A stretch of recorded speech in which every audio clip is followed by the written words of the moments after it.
Bonjour tout le monde, j'espère que vous allez bien. Aujourd'hui, je voulais parler avec vous d'économie et plus particulièrement de la famille Muliez. Si jamais vous venez en France, vous allez peut-être voir dans la rue des magasins Auchan, Decathlon, Leroy Merlin. Eh bien, est-ce que vous saviez que ces enseignes appartiennent toutes à la même famille? Et la famille qui se cache derrière ces enseignes, c'est la famille Muliez. En effet, l'association de la famille Muliez est propriétaire de plein de marques. De génération en génération, ses membres continuent de faire fructifier l'empire fondé par leurs ancêtres dans le nord de la France. Alors, pourquoi j'ai décidé de parler de cette famille aujourd'hui? Tout simplement car en 2024, une centaine de supermarchés Casino vont être achetés par la famille Muliez pour être transformés en magasins Auchan.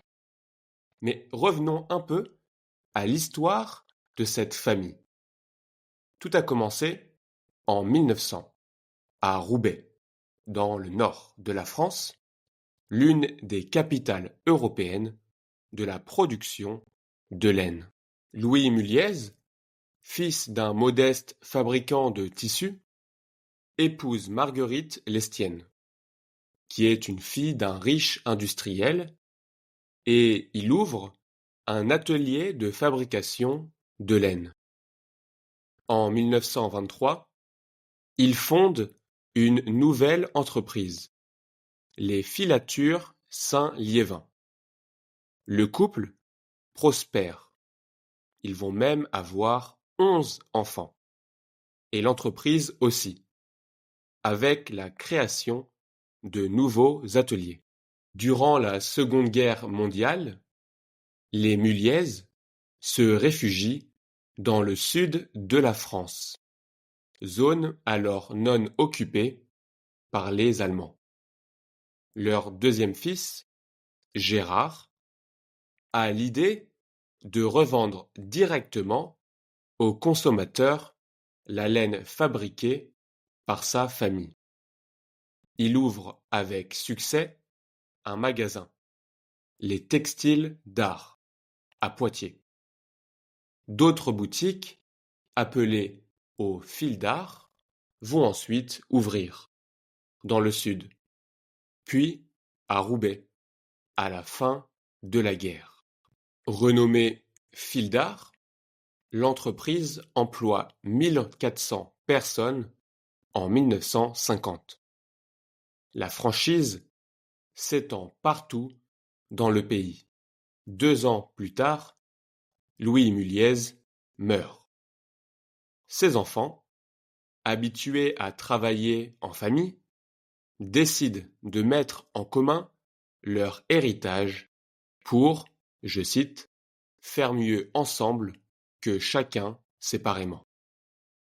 Avec pour devise tous dans tout, ils créent l'AFM, l'Association familiale Muliez. L'AFM, donc l'Association familiale Muliez, a été créée en 1955 par les 11 héritiers de Louis Muliez. Seuls les descendants de la famille, ou leurs conjoints, ont le droit d'en faire partie. L'association regroupe plus de 800 personnes. Elle possède des parts de toutes les entreprises de la famille et n'ont pas le droit d'en vendre à des personnes extérieures au groupe. Aujourd'hui, le président de l'AFM s'appelle Barthélemy Ghislain. Il a 50 ans et il est président de l'AFM depuis 10 ans. Il est diplômé de l'IESEG, une école de gestion et de management, et il a épousé Marie-Hélène Muliez, qui est la petite cousine de Louis Muliez, fondateur de la première entreprise de la famille. Barthélemy a aussi travaillé chez Leroy Merlin et Decathlon. En 2007, Barthélemy a créé son entreprise, Cabane, qui s'occupe de la performance énergétique de l'habitat. En 1961, à 29 ans, Gérard Junior, le fils du fondateur de Fildar, se lance à son tour dans la création d'entreprises.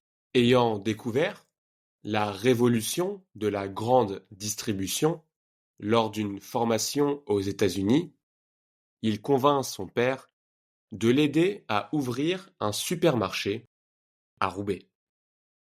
Il n'en existe pas encore en France. La famille lui cède une ancienne usine en bordure de la ville, dans le quartier des Hauts-Champs, qui inspirera le nom du magasin, Auchan.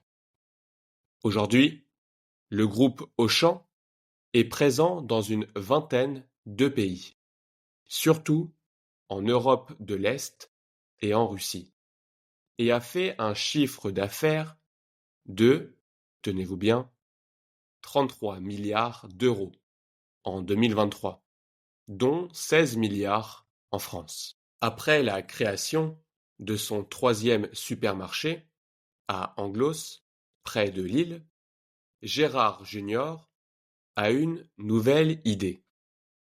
Exploiter l'espace autour d'Auchan, dont la famille est propriétaire, en implantant d'autres enseignes de services ou de marchandises à prix bas. En 1971, il ouvre une cafétéria, le premier Flunch, contraction de fast et lunch. Son cousin, Gonzague Muliez, y lance Saint-Maclou et Michel Leclerc, un autre cousin, Decathlon. Suivront Kiabi, Pickwick, Noruto, Kiloutou. Le succès du centre commercial d'Anglos, le premier du pays, encourage les Muliez. Le modèle est dupliqué partout en France, autour des supermarchés Auchan. Dans son livre La face cachée de l'Empire Muliez, le journaliste Bertrand Gobin estime que leur magasin capte 10% du total des achats de consommation courante des Français par an. D'ailleurs, le chiffre d'affaires annuel cumulé des entreprises Muliez dépasse en 2023 93 milliards d'euros. Les Muliez sont à la tête d'un empire de plus de 130 marques, créées par la famille ou dans lesquelles elle détient des parts. La particularité du groupe, c'est un peu technique, mais c'est important de le savoir, c'est que les entreprises concernées ne sont pas rassemblées dans un groupe, mais chapeautées par un GIE, et elles ne sont pas cotées en bourse. Un GIE, c'est une forme juridique créée en 1967. C'est le groupement d'intérêt économique. Ce n'est ni une entreprise, ni une association. Ce groupement permet à des personnes ou à des entreprises de mettre en commun des activités ou des moyens afin d'améliorer leurs résultats, tout en conservant chacune leur indépendance.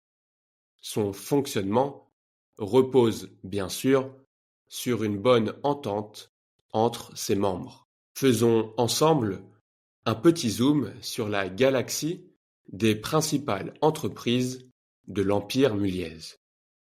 Je l'ai dit un peu plus tôt, il y a plus de 130 marques ou entreprises. La fortune de la famille Muliez, la cinquième plus riche de France, est estimée en 2023 à 52 milliards d'euros. 640 000 personnes travaillent pour ces entreprises dans le monde, dans environ 8 000 points de vente. Maintenant, observons ensemble les différentes industries dans lesquelles la famille Muliez possède une ou plusieurs entreprises. Dans la grande distribution, nous avons bien sûr Auchan, mais aussi Simply Market, Maxi Marché et La Vignerie. Dans le sport, nous avons Decathlon. Pour la culture, Cultura. Pour les services, Noruto, Midas. En ce qui concerne le bricolage, il y a bien sûr Leroy Merlin, mais aussi Boulanger, Cabane, Kiloutou, Electro Dépôt, Saint-Maclou, Bricoman, Alinéa. La famille est aussi présente dans le textile, avec Kiabi, Rouge-Gorge, Jules, Tape à l'œil. Ils sont dans l'immobilier, avec Maison de famille, dans l'énergie, avec Voltalia, dans les jouets, avec Pickwick Toys, et dans la restauration, avec Flunch, Il Ristorante, Pizza Pie, Les Trois Brasseurs, Salad & Co. Bref, la liste est longue et je vais m'arrêter là, sinon vous allez vous endormir. Ce qui est intéressant avec cet empire, c'est que toutes les entreprises sont familiales et la famille Muliez compte bien le rester pour garder le contrôle de leurs entreprises. Cette organisation permet également aux marques de l'enseigne d'être économiquement et juridiquement indépendantes les unes des autres. Par exemple, les Muliez ne sont pas obligés d'employer chez Decathlon des salariés licenciés par Auchan. La quatrième génération de Muliez s'ouvre à de nouveaux domaines, comme les centres d'appel avec Foundever, qui fait quand même 4 milliards d'euros de chiffre d'affaires, ou l'exploitation des données de leurs clients, avec Values, créé en 2019. Comme le précise Barthélemy Ghislain, il y a 40 ans, nous partagions les parkings Auchan. Leur flux de clients alimentait nos autres marques installées autour. Aujourd'hui, nous partageons les flux des datas des clients de nos marques, soit environ 80% des Français. Values, par exemple, utilise ce gisement colossal pour mieux cibler les publicités des enseignes Muliez vers les clients et les vend aussi à d'autres marques. Avant de terminer, je voulais revenir sur quelques mots que j'ai utilisés dans ce podcast. La première expression est coté en bourse. Cela désigne un groupe ou une entreprise dont les parts sont vendues et achetées sur un marché spécialisé, qu'on appelle la bourse. Le chiffre d'affaires, c'est le total des ventes. Et enfin, une franchise, c'est un contrat par lequel un commerçant, qu'on appelle le franchiseur, autorise un autre commerçant, le franchisé, à utiliser sa marque. Voilà. J'espère que ce petit zoom sur la famille Muliez vous a intéressé, que vous avez appris énormément de choses et que la prochaine fois que vous allez venir en France, vous allez pouvoir faire le lien entre les différents magasins que vous allez voir dans la rue. Comme d'habitude, si vous avez aimé cet épisode, n'hésitez pas à mettre un like, c'est très très important. Mettez-moi 5 étoiles sur Apple Podcast, c'est encore plus important. Pareil sur Spotify ou sur la plateforme d'écoute que vous utilisez. Faites-moi aussi vos retours par mail à carlito@frenchteachercarlito.com. N'hésitez pas à me partager votre avis. J'aimerais bien savoir si vous aimez le podcast, s'il y a des choses que je peux améliorer, et je suis sûr qu'il y en a plein, ou juste faites-moi un petit coucou. Ça me fera très plaisir d'en apprendre plus sur vous qui m'écoutez, j'imagine, toutes les semaines, bien sûr. Pour ceux qui veulent améliorer leur français en lisant des petites histoires en français, adaptées à votre niveau, B1, B2, dans un français intermédiaire, n'hésitez pas aussi à vous abonner à ma newsletter. Tous les dimanches, j'envoie une nouvelle petite histoire dans laquelle je partage une expérience que j'ai vécue. Je vous souhaite une très très bonne semaine. On se dit à la semaine prochaine. C'était Carlito. Ciao ciao.